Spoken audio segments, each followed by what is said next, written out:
Good evening. Hope you're all doing well. We are learning Maseches Nazir, Daf Nun Ches, and we're starting 3 lines from the bottom. Yesterday, we saw a wild conversation between Rav Huna, whose wife's name was Chova, and Rav Ada bar Abba, where Rav Huna's wife, Chova, would shave the heads of their children, including the payas. And the Gemara highlighted that according to some of the opinions, that because she is not, welcome back. I'm good. How are you? We were debating if you were going to come tonight. We were debating. In Chicago this morning. Oh, wow. We were not debating. I bet on you. Welcome back. Welcome back. Great to have you. So yesterday we learned about this machlokes Rav Huna and Rav Ada bar Abba, whether or not a woman who is not herself mechuyeves in the iser of hakafas harosh, if she's allowed to give a haircut to others. Fine. So 3 lines from the bottom on Nun Zayin Amud Beis, we have a continued machlokes about this conversation. It says the Gemara as follows: Lema, perhaps we should say that hakafas kol harosh tanoihi.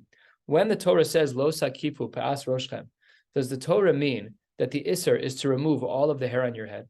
Or perhaps the only iser is when you remove some of the hair on your head, leaving a hakafa. Again, leaving whatever the haircut would look like, let's call it, all the hair on the sides is gone and a little bit on the top. What is the iser of lo sakifu? Is the iser kol harosh? So says the Gemara, perhaps this is actually a machlokes tanoim. Now, if you're going to plan on following today's sugya, you need to learn the next 6 lines well. We need to learn these first 2 brises well, and then everything else will be so much easier. So let's buckle down for the next couple of minutes. The rest will be easier, really. It'll all make much more sense. What? You say it's Maseches Tanoim. What's next thing the Gemara says? Yeah. Why is that a problem? No, it's Mar. No, Tana Rabbanan is also. It even says on the side. It's referencing back. The Tana Rabbanan. It's a brisa. We actually learned this brisa already. Tana Rabbanan is still Tanaik. Yeah, still Tanaik. So we're going to have a machlokas as to whether or not the isser of lo sakifu is the isser of removing all of the hair on your head, inclusive of the payas, or maybe not. Maybe the isser of lo sakifu is not removing all of the hair on your head, but rather removing only some of the hair on your head with your payas. So the Gemara says the Tanu Rabbanon. Here is brisa number 1. We're going to have brisa number 1 and brisa number 2. Here is brisa number 1 trying to explain this shita. Rosho, the pasuk says Rosho by the word of Mitzorah. But Ma Talmud Lomar, we already learned elsewhere that the Mitzorah needs to cut their hair. Why does the Torah, when it's detailing what to cut, why does it speak about Rosho again by the Mitzorah? Says the Gemara, Lefisha Ne'amar, because the Mitzorah has to be concerned about a competing Isser, which is Lo Sakifu Pa'as Roshchem. So then the Mitzorah is told to cut his hair. Wait 1 second. Maybe you can't cut your hair in a way that's lo sakifu. Says the Gemara, top of Nun Ches Amud Aleph, Yachol Af Mitzorah Kain, that he should not cut his hair in that specific way. Talmud Lomar Rosho, that he is able to cut his hair. That's brisa number 1. So far, so good. And here's brisa number 2.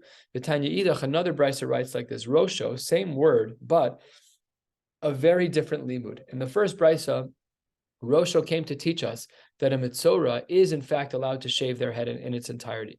But according to this brisa, the word Rosho means something else. Ma Talmud Lomar. What does this come to teach us? Lefisha ne'amar gabe Nazir. Since the Torah says in regards to a Nazir, tar lo yavor al Rosho, that a Nazir is not allowed to shave his head. So what about a case, Yachal af Nazir Mitzorah kain? What about a case where a person has a dual status? They're both a Nazir and a Mitzorah. So now you have conflicting issues. You have a Mitzorah who needs to get a haircut and a Nazir who's not allowed to get a haircut. So this is what brisa number 2 says. The word Rosho is coming to teach us. Talmud Lomar Rosho. Let's review. Brisa number 1 says that the word Rosho teaches us that a Mitzorah doesn't have to worry about the isser of lo sakifu. Brisa number 2 says there is no problem of lo sakifu. He just has to worry about the halachos of a Nazir. If a Mitzorah and a Nazir are the same. So brisa number 2 is not concerned about lo sakifu pa'as roshchem. Only the first brisa is. So we already can see a peeking of the head of what the issues are. Let's dig down a little bit more. 4 lines down, the Gemara. It's either cutting all of the hair on your head or removing a band of hair around your head. One of the two. When I was in high school, one of the boys in my class, under his kippah, he took clippers and he put his initials in the top of his head. Like imagine just PK. Like if you took off your kippah, it would say PK on the top of his head. Like, who are you rebelling against? No one's going to see it. Okay. I don't think that's lo sakifu. It's odd. Maybe it's dark. Maybe it's dark and mori. Maybe you need help, but like it's not lo sakifu. Lo sakifu is like removing a full band of seemingly either a full band or all of your hair. So now let's analyze these two brisa to understand what each brisa is trying to teach us. My lav tanoihi, isn't it the case that each of these brisas represent another shita in the Tanoim? Lamanda Amar mi Nazir, according to the brisa on the top of this page, brisa number 2, that says that we are learning about a case of Nazir who's also a Metzora, Kasavar, Hakafas kol harosh lo shma hakafa. He obviously is of the opinion that shaving all your head isn't a problem, because he never found a heter to do that. All he said is you have to worry about Nazirus. Why don't you have to worry about lo sakifu? It must be that cutting all of your hair is not the isser of lo sakifu. And when you have this case scenario, as brisa number 2 does, of the Nazir and the Metzora, what we're coming to do is we're coming to say that the Metzora should get a haircut, even though there's a lo saseh for the Nazir and an aseh for the Nazir to not get a haircut. There's actually dual, there's a plus and a minus. There's an aseh and a lo saseh by Nazir to not get a haircut. So the Gemara says that we therefore see that according to brisa number 2, that hakafas kol harosh is not hakafa, because had it been hakafa, the Gemara would have needed the word rosho to teach that. Obviously, the Gemara doesn't mean that. V'idach, and what about the other brisa? Brisa number 1, savar hakafas kol harosh shma hakafa, and v'chiasa kra lemidche lav greda. And that when brisa number 1 teaches us the word rosho, it's not to teach us about nazirus, it's to teach us about stam alav of lo sakivu pe'as roshem, because he was of the opinion that the whole head is going to be shaved.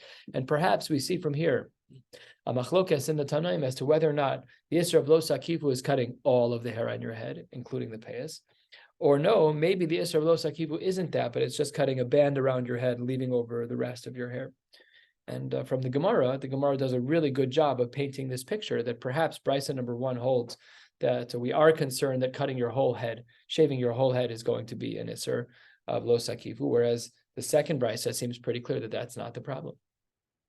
And the Gemara rejects this position. The Gemara says it's not true. This isn't a machlokes tanaim. And Omar Rava says 8 lines down, give or take, to kule alma hakafas kol harosh lo shma hakafa. Everyone is of the opinion that when you cut all of the hair on your head, that is not considered hakafa. And what is the word rosho coming to teach us? The word rosho is coming to teach us that if a person first remove their payas, and only afterwards remove the rest of the hair on their head, then that is going to be considered mutter. And kevan deilu galche bechad zimna lo machayev ki hiki fulavasov kilech nami lo machayev. So when we have a heter of akafas kol harosh, I can cut all the hair at one time. Let's say I'm a Nazir and I have to shave my head. I'm a Metzora, I have to shave my head. So I can take the razor and shave, and even go down by the pace. That's the din. So because the Gemara says, because you're allowed to do, starting, let's say you just choose to go, like you're going right to left, you start moving over, no problem. And therefore, if I start with the pace, it's also mutter. That's all the Gemara was saying. It wasn't teaching us a din about a kafas rosh. Says the Gemara, you can't say that. You can't argue like that. Look what the Gemara is positing. Just because I'm able to shave all of my hair at one time, I'm therefore allowed to shave off my payas first. Says the Gemara, no way. Is that really what's happening in the pasuk? After all, and we saw this argument earlier in the Masechta. It says on the side that we saw this on Daf Mem Aleph, so not too long ago, 2 weeks ago. Whenever you're in a scenario of a conflicting aseh and lo saseh, if you're able to fulfill both laws, then you should. And if not, the only time we say that aseh is dochel lo saseh is when you don't have a choice. But if you have a choice, then of course you're not going to violate the Yisr. Of course not. So the Gemara's offering of an answer in the name of Rava is a terrible offering. Rava is trying to say as follows: because it's true that I'm allowed to shave all my hair, I'm not even allowed to start with my payas. Why? Efshar l'kayim mishneim. Just start cutting your hair somewhere else. Why do you have to do that which is usher? You came up with a loophole. That's not how halacha works. So Rava, you have to be wrong. You have to be wrong. And therefore, almost halfway down, the Gemara pivots and gives another approach to how to understand these two brisas. Ella, really, in both of these brisas, the kuli alma akafas kol harosh shma hakafa. Everyone agrees that when it comes to the isser of akafas harosh, that is considered hakafa. The isser is cutting off all of the hair on your head, including your payas. Uman demokim lekra lemitchi losa aseh ve'aseh. And according to the Shita, who holds that the pasuk is coming to teach me that it pushes off an aseh and a losa aseh, like we saw in brisa number 2, lav grei de minole. How does he then get around the issue of lo sakifu? You solved the problem for the Metzora who's a Nazir, of the Nazir issue. The Nazir and Mitzorah conflict. The Nazir is not allowed to get a haircut. The Mitzorah has to. It says the word Rosho. That's fine. But if according to everyone we say that shaving all of your head is a problem, so then how did you get around the Lo Sakifu issue? And the Gemara says, Yalit mi Gedilim. We learned that there's an override from the world of tzitzis. The Gedilim is literally translated as tassels, and Gedilim Tasalach is a reference to tzitzis. And how do we understand this sugya? Damar Kra, the Torah tells us, Lo silbash shatnez, that a person is not allowed to wear shatnez, which we of course know is wool and linen, but this is the brisa that teaches us, Vitanya.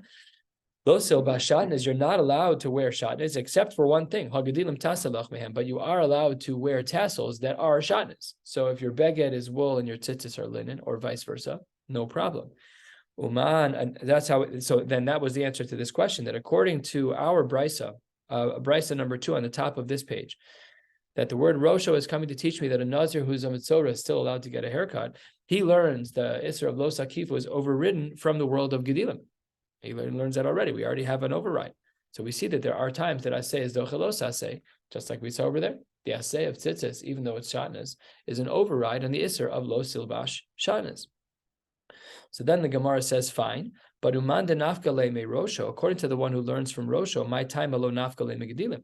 According to the first brisa that we started with today, he says the reason we know that there's no Isra of Lo Sakifu is because of the word Rosho. So the author of brisa number 2 says, I have another Mari Makom, I can learn it out from Tzitzis. We learn from Tzitzis that we can override Shatnez. So why do you learn from Rosho when I can learn from Tzitzis that I say is Dochelos Aseh? It's a great question, simple. The Gemara says, Amar Loch, because we can't. This approach of the author of brisa number 1 says that the word Gedilim has another already used purpose and it's not available to make a drasha. Licha de Rava hu da'asa. De Rava Rami Ksiv. Rava puts 2 psukim one against another. The one pasuk says, "V'nasanu al tzitzis hakanaf min kanaf." That's a drasha. The tzitzis have to be like the knaf, min kanaf. If the tzitzis are wool, then the beged has to be wool. The beged is cotton, then the tzitzis have to be cotton. What can you not do? You cannot have the strings be silk and the beged be wool. That's not tzitzis. They have to be min kanaf. They have to be made of the same garment. This was actually one of the concerns in the poskim by Tchelas, because it has to also be the same color according to some sheet. The min kanaf have to be the same. So if we're not sure that the Tchelas is real, then we don't have a Masorah that it's the right chilazon, whatever that is, a bunch of different mahalchim in the poskim. If we're really not sure what it is, then you're violating another issue by having Tchelas that may not be Tchelas. You can't just argue it's still wool. It has to be the same color. Min kanaf has to be the same. Rav Yashiv discusses this in the beginning of his Sefer, Kovetz Meforshim, something like that. I'm embarrassed that I remember it. I'll remember later. But he writes there in one of his first chuvas, is this is one of the challenges of wearing tchelas, is that you can't just wear tchelas because you feel like it. It's a big halachic issue. You might not be wearing a daled kanfos when you're done, and that's usher. Not so simple. And this drush is critical. Min kanaf. We also know that psil tchelas, that the tchelas itself was made out of wool. And then it says, uksiv tsemer upishtim yachtav, that you can wear wool and linen. Well, these two things don't sound right. The psil tchelas sounds like it's made out of wool, and the beged has to therefore be made out of wool. And then you said you wear wool and linen. How does this work out? And the Gemara says, tsemer upishtim potrin bein b'minan bein shelo b'minan. When you have wool and linen, then the garment and the strings can be interchangeable between those two materials. The strings can be either wool or linen, and the beged can be either wool or linen, and we're not concerned about shadness. But she'ar minin, any cotton, silk, any other materials that are not wool and linen, b'minan potrin shelo b'minan ein potrin, then you need to keep things consistent. We've seen, sometimes in the really old like shawl talesim, you see the strings look very shiny. They look like silk. They don't look like wool. I don't know what they're made out of, but say they look silky. So that's only okay if the beged is silk, and some of them look silky too. So then maybe they're all fine and good. But let's say that I creatively on my own want to make a pair of tzitzis, the army drab. I want it to be that olive green. The string should be the same thing, same material, same color, same everything. So the chorah, that should be the case. Okay, so that's why, says the Gemara, that in order to understand Rava's conflict in Psukim, the word Gedilim was not available to teach Aseh Dochelos Aseh. And that's why the author of the first brisa said that the word Rosho was to teach me that the Mitzorah should still get a haircut even though there's a concern of Lo Sakifu, because Aseh is Dochelos Aseh. So the author of the first brisa couldn't use Gedilim. The Gemara continues its questioning, 6-7 lines from the bottom. The Haitana demapik lerosho lelav greda. The author of our first brisa, who, as we just pointed out, uses the word rosho to teach me that a mitzora can still get a haircut, and there's no concern of lo sakifu pa'as roshchem. So what about what the second brisa taught? To asi asay v'dachi esalos asay v'asay minayin. When we have a mitzora who has an asay to get a haircut, how do we know that that overrides the asay losa asay of the Nazir to not get a haircut? I understand in the case of one asay and one losa asay, but the author of the second brisa taught us that the mitzora who has an asay and who's also a Nazir, who has both an asay and losa asay by Nazirus, how do we know that the mitzora wins in that case? The first Mishnah doesn't even deal with that. So says the Gemara, don't worry, we have another brisa, one we learned earlier in the Maseches as well. Nafka lahu, 5 lines from the bottom, is zikano. The pasuk says Tanya, we have a brisa, zikano ma tamalomar. What does the pasuk zikano teach us? Lefishanem arufas zikanom lo yigalechu af kohen mitzora kain tamalomar zikano. We see that kohen and mitzora is a person with 2 isurim. He's got 2 different statuses, and therefore, based on the word tamalomar zikano, we have the problem solved. We see that asay can be doche asay velosa asay. We see that already. Okay. Uman damafik le'lerosho le'asay velosa asay le'laf mizekano. Why is it that the author of the second brisa, the one on the very top of Nun Ches Amud Aleph, he said that we need the word rosho to teach me that the asay of mitzora overrides the dual asay velosa asay of a Nazir? He could have learned it from over here. Why didn't he learn it from over here? Why are we having conflicting Mari Makomos? So the Gemara says he couldn't. Bottom line of Nun Ches Amud Aleph, according to your reasoning, the Kaimalan ve'alma, where we know in general the lo asi asay v'dachi es lo asay ve'asay leilaf mikoin dedachi. According to you, what's our rule in Shas in general? Asay is docha lo asay. Typical rule. Bris Mila and the orla has tsaras. Okay, asay is docha lo. The asay of Bris Mila overrides the lo asay. That's pasha. That we understand. But here, we're talking so comfortably about the fact that a mitzora overrides a Nazir, even though the Nazir has the asay and losa asay. Typically, throughout Shas, we don't do that. Typically, we only say asay is docha losa asay. So the Gemara is saying you can't learn anything from over here, because over here, this case is asay and los. It's an asay against an asay and losa asay, and typically that does not work.